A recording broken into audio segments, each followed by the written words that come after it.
Ayan guys, dahil sa incap, marami na yung hindi dumadaan sa bike lane. Paano kasi? Poste, footbridge, poste, regulatory sign, warning sign, tad-tad sa EDSA.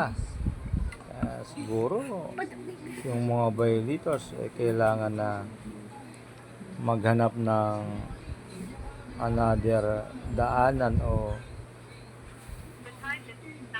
na hindi sila ma-snapshot ng isang pitik ng isang CCTV operator sa incap.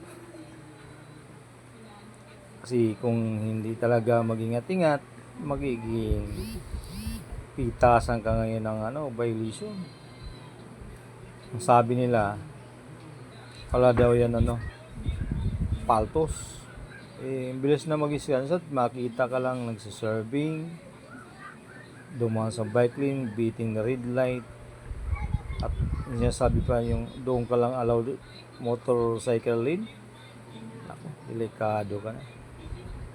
Kaya tayo, hindi natin mag-ingat.